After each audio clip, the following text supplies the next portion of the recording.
आज अजमेर उप महानिरीक्षक पुलिस अजमेर रेंज ओम प्रकाश द्वारा एक प्रेस वार्ता का आयोजन किया गया और पुलिस द्वारा किए जा रहे नवाचारों की जानकारी दी गई, जिसमें उन्होंने बताया कि दूर दराज में रह रहे बुजुर्ग और महिलाओं के लिए ई सुनवाई का आयोजन किया जाएगा, जो कि माह के पहले व अंतिम शुक्रवार को की जाएगी, जिसमें वीडियो कॉलिंग के माध्यम से सभी अपनी समस्याएं सुना सकेंगे, उसका समाधान भी किया जाएगा। इसके साथ ही उन्होंने प्रेस वार्ता में जानकारी दी कि पुलिस प्रशासन पूरी तरह से कार्य कर रहा है ताकि महिला सुरक्षा को बढ़ा सके व चोरी और नकबजनी के आरोपियों पर नकेल कसी जा सके व अन्य अप्रिय घटनाएं ना हो, उसको भी लेकर क्षेत्र में पूरा ध्यान रखा जा रहा है। अच्छी तरह से निकला त्यौहार, किसी तरह शांतिपूर्ण अमन चैन रहा और किसी तरह की कोई रेंज और संभाग में कोई अप्रिय घटना घटित हुई, इसके लिए आप सभी को बहुत बहुत बधाई। और हमारी पुलिस ने भी अच्छा काम किया तो उसके लिए भी आप लोगों ने सहयोग किया, इसके लिए बहुत बहुत बधाई। आज सर आपने किसी बुलाई गेट टुगेदर है या किस तरह की जानकारी आप देना चाहते हैं? बेसिकली दो चीज़ों में मेरा ये प्रयास रहा है कि जहाँ भी मैं रहा हूँ पुलिस की नौकरी में, कि हम 1 महीने में या 2 महीने में हमारा जो कामकाज है, कहाँ काम अच्छा कर रहे हैं, कहाँ हमारी कोई कमी आ रही है, हम आपको हमारी कमी भी बताएं, तो हम अच्छा काम किया वो भी आपको बताएं। तो बेसिकली हम इन चीज़ों में जाके देखा तो मेनली तो हमारा जो सबसे जो सरकार की जो प्रायोरिटी रहती है वो महिला अत्याचार की रहती है। तो महिला अत्याचार के मामलों में पहले हमारे 1% की लगभग कमी थी 1 अगस्त को। तो ये 2 महीने के आंकड़े सितंबर और अक्टूबर, नवंबर के अभी आएंगे, तो 2 महीने में हमारी जो 1% की कमी थी उसको हमने ला करके अब हमारी करीब 12% की महिला अत्याचारों में कमी आई है, जिससे गुड साइन। दूसरा था सबसे ज़्यादा आप लोग जो लोगों को जनमानस को उद्वेलित करता है, चोरी और नकबजनी। तो चोरी में जो पहले लगभग 4.5% की जो वृद्धि थी, वो अच्छी बात यह है कि करीब 7.5-8% की उसमें कमी आई है चोरी में। इसी तरह से नकबजनी का एक फोकस रहता है, तो नकबजनी में अभी जो अक्टूबर का जो लास्ट जो 31 अक्टूबर था उसमें करीब 10% की कमी आई, जो पहले 5% ने डबल इंक्रीज किया नकबजनी। तो चोरी, नकबजनी और महिला अत्याचार, इन चीज़ों में 2 महीने का जो हमने जो फोकस किया, मेन जो था SC ST वाला, तो SC में लगभग बराबर था 27% का डिक्लाइन, लेकिन जो ST में जो वृद्धि थी लगभग 1.35 की, वो अब 14% का डिक्लाइन है। ये 3-4 चीज़ें आपको बताना चाह रहे थे। बाकी आपको जो नवंबर के जो आंकड़े हमारे, सॉरी अक्टूबर के जो आंकड़े हैं, तो अभी 2-4 दिन में तैयार, उसके बाद दोबारा आप लोगों के पास भिजवाएंगे।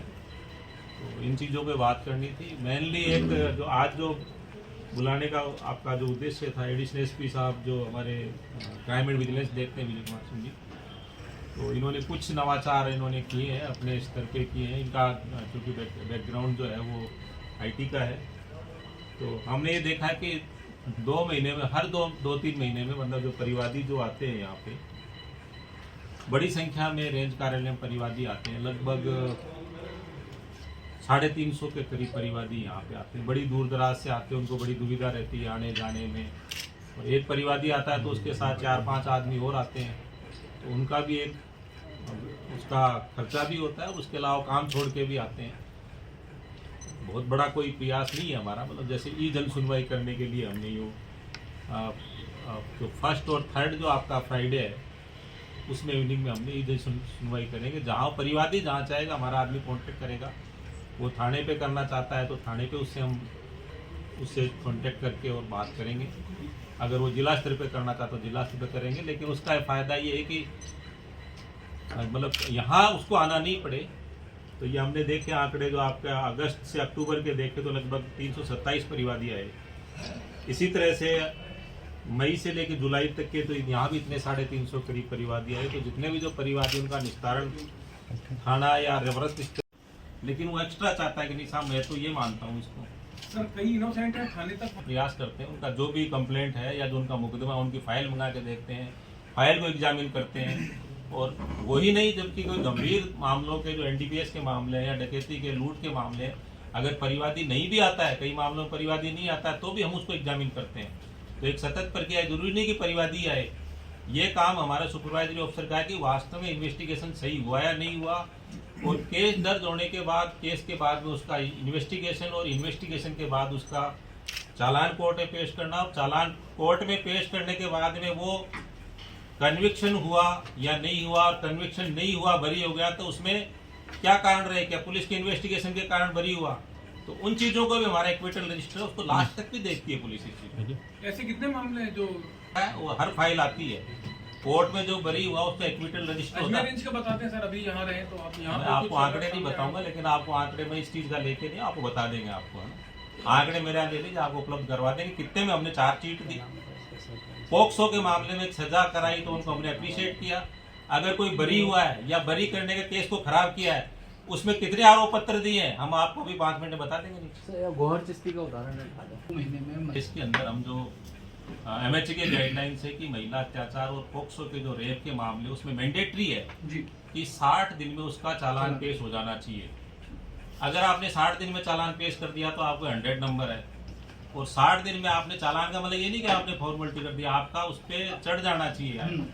तो 60 दिन में चालान पेश हो गया, और चालान पेश होने के बाद में वो 100% उसके नंबर मिलते हैं कि चालान पेश हो गया। तो सबसे बड़ा जो पिछड़ा हुआ जो कारण था, वो हमारी पहले ITSSO का स्कोर रेंज जो हमारी 12वें नंबर पे थी, नीचे से 12वें नंबर से आते आते हम इसको करीब 7वें 8वें नंबर पे लेके आए। उसका एक ही काम किया कि जो अननेसेसरी जो केसेस पेंडिंग है, महिला अत्याचार के, रेप के, पोक्सो के, कोशिश करी है कि 100% 2 महीने में उनमें चालान पेश हो जाए।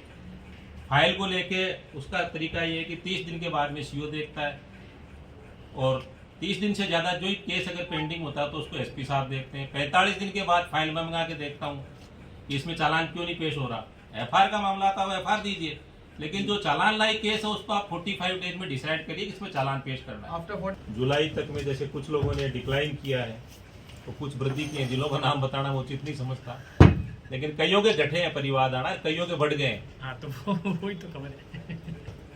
तो ये आंकड़े हमारे पास है, लेकिन जिन SHOs के ज्यादा खराब परफॉर्मेंस है उनको हमने नोटिस, कितने ऐसे ऐसे करीब 7 SHOs हैं जिनके मतलब हमने उनको अभी तो उनको बेसिकली सोकाज नोटिस जारी किया है कि भाई आपके इतने परिवादी आ रहे हैं, इसका मतलब है कि आप थाना स्तर पे उनकी गंभीरता से सुनवाई नहीं करते हो। बाकी लोगों के जिनके नहीं आ रहे हैं उनको अप्रिशिएट भी किया है। सर निवेदन ये है कि उसमें नहीं है, बेसिकली बीट कांस्टेबल के पास कुछ भी नहीं है। बेसिकली जो यहाँ जो परिवादी आते हैं वो मुकदमों के इन्वेस्टिगेशन के लिए आते हैं, इसके मुकदमे की तफ्तीश सही हो रही है या नहीं हो रही है।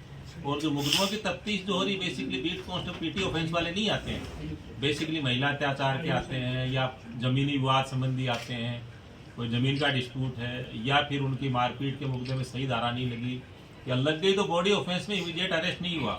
307 का मुलजिम है और 3 महीने से परिवादी इधर उधर घूमता फिर रहा है और मुलजिम अरेस्ट नहीं हो रहा है, वो आके कहता है कि साहब मुलजिम यहाँ घूम रहा है। और ऐसे कई प्रकरण भी हुए कि जाने के बाद यहाँ से अरेस्ट भी हुआ। थाना पुलिस से असंतुष्ट होकर यहाँ तो बताए भाई सामने क्यों नहीं अरेस्ट हुआ है, तफ्तीश क्यों सही नहीं हुई, उसकी पहले ये कोई कारण नहीं है। उसकी फैक्चुअल रिपोर्ट मंगाते हैं तो कागज में देखते हैं ना, जो रिपोर्ट आती है उससे कोई जुबानी जुमा खर्च नहीं है उसमें। बेसिकली कागज की आपकी फैक्चुअल रिपोर्ट क्या कहती है और आपका इन्वेस्टिगेशन क्या कहता है, उसको हम लोग दुरुस्त कराने का काम है पुलिस का। सारी चीजें एक साथ वो हो है उसके बारे में हमारा स्टाफ ऑफिसर पहले कॉल करता है, उसकी फाइल देखता है, फाइल देखने के बाद फैक्ट पूरे देखता है, उसके बाद में हम उसको सुनते हैं कि उसका कितना काम हो गया कितना नहीं हुआ। एक तरफा कोई भी नहीं सुनता है, न मैं सुनता हूँ, न जिला सुनता है, न पुलिस हेडक्वार्टर सुनता है। जो भी परिवादी आता है पहले उसकी कंप्लेंट को पहले एग्जामिन किया जाता है, इसकी कंप्लेंट क्या है, इसका परिवाद क्या है, इस पे क्या कार्रवाई होनी थी, रिकॉर्ड में हुई है या नहीं हुई है। तो यू डोंट कॉल, आप ये नहीं कह सकते, एक तरफा नहीं कह सकते, जाना पड़ेगा। तो ये ई जन सुनवाई शुरू की है, उसमें एक व्हाट्सअप नंबर भी दिया जिसके माध्यम से वो कांटेक्ट कर सकता हमसे और हम उनसे डायरेक्ट बात कर सकते हैं। उस समय जब सुनवाई करेंगे उस समय कंसर्निंग जो जिस थाने का जो कंप्लेंट है वो SHO और CO भी वहाँ पे मौजूद रहे। ये एक प्रयास हमने किया है। साथ ही हमने ये भी एक एनालिसिस किया है कि जिन जिन के परिवार ज़्यादा आते हैं उन SHOs को भी हमने नोटिस दिया, वो इतनी जन सुनवाई करने के लिए आपकी कंप्लेंट के लिए यहाँ आना पड़ रहा है, इसका मतलब कहीं ना कहीं हमारी व्यवस्था में थाना स्तर पे कमी है ताकि उसको यहाँ आना पड़ रहा है। और जो बिल्कुल अच्छे हैं उनको हमने अप्रिशिएट भी किया है कि बिल्कुल ही एक भी उनका परिवादी नहीं आया और पब्लिक उससे सेटिस्फाइड है। तो ये चीज़ें हम आपसे आज ये बताना चाह रहे हैं।